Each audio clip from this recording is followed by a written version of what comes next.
Hello guys, आज हम परस्पर मिलने वाले पटलों के बीच बने जो एंगल बनते हैं उसकी स्थिरता का नियम हम निकालने आए हैं। जैसे कि यहाँ पे ये एंगल बन रहे हैं तो इनके हम रूल्स देखने आए हैं। देखिए, समान रासायनिक संगठन रखने वाले सभी क्रिस्टल सिस्टम में प्रत्येक इंफ्रारेड इंटरफेस्ड कोण माना या दो पास पटलों के बीच बनने वाले कोण का मान जो होता है वो कांस्टेंट रहता है, स्थिर रहता है। जिससे कि हमारे यहाँ 30 डिग्री बन रहा है, यहाँ पे 90 डिग्री बनता है। ठीक है, सभी क्यूबिक, हम इसके एग्जांपल देख लेते हैं। सभी क्यूबिक क्रिस्टल में प्रत्येक इंटरफेस कोण का मान जो होता है वो 90 डिग्री होता है।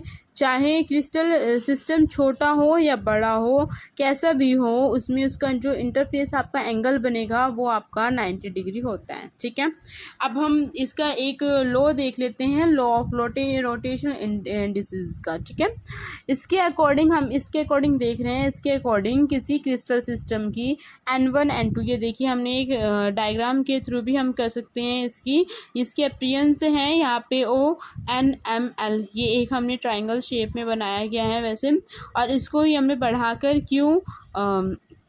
PQR में हमने डिनोट कर दिया। एक्सिस को ले लिया हमने X, Y एंड Z। ठीक है, अब हमने क्या किया है कि इसके अकॉर्डिंग ही हम सिस्टम में देख रहे हैं कि N1 Y व जेड अक्षों के किसी भी विशिष्ट प्लेन के द्वारा अंतःखंड इन्हीं अक्षों की इकाइयों प्लेन द्वारा काटे गए अंतःखंडों की सरल गुणन होते हैं। इसका मतलब क्या है, अगर हम इसके अकॉर्डिंग देखें तो हमारा LMN जो होगा वो यूनिट प्लेन। अब ये देख लीजिए, अगर इनकी डिस्टेंस की बात करें तो अगर हम इसकी करें तो स्मॉल m, इसकी करें तो स्मॉल l, इसकी करें तो स्मॉल n, इस तरह होता है। ठीक है, LMN की बात करें तो हमारा क्या है, एक यूनिट प्लेन में है। अगर हम PQR की बात करें वो पर्टिकुलर प्लेन में है, क्योंकि उस डिस्टेंस हमने आगे बढ़ा के हमने लिए हैं।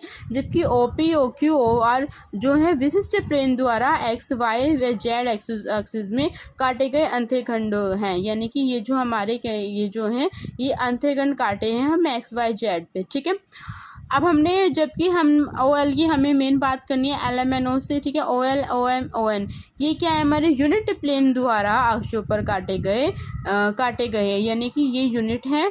ठीक है, अब वो क्या है, हमारे पर्टिकुलर प्लेन पे गए हैं। अब हमने इसकी डिस्टेंस लेनी है। अब आपको डिस्टेंस लेने के लिए OP, ठीक है, OP अपॉन OL ये किसके इक्वल है, स्मॉल l के।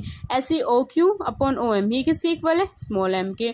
OR अपॉन ON ये किसके इक्वल है, स्मॉल n के। ठीक है, यहाँ पे हमने LMN को क्या ले लिए, एक पूर्णांक ले लिया है, क्योंकि अभी मैंने बोला कि कोई ना कोई इसमें यूनिट होते हैं तो हम इसको क्या ले लेते हैं, LMN। ठीक है, अब हम एक्सिस क्या नाम ऑफ सिमेट्री के एग्जांपल देख लेते हैं। इसके एग्जांपल के, अगर हमारे 2 फेज्ड हमारा क्रिस्टल सिस्टम दिया गया है तो इसमें सेम नंबर कितने अपीयरेंस रहेंगे, 2 ही रहेंगे। ठीक है, और इसमें एंगल कितना बनेगा, 180 बनेगा। 4 ले लिया तो हमारा क्या होगा, 4 ही बनेगी। उसमें नंबर जो है अपीयरेंस के 4 ही रहेगी, एंगल हमारा 90 बनेगा। अगर 6 फोल्डेड हमने ले लिया है तो उसमें कितने अपीयरेंस रहेगी, 6, एंड उसके बीच में जो एंगल बनता है वो कितना बनेगा, 60। Okay, thank you.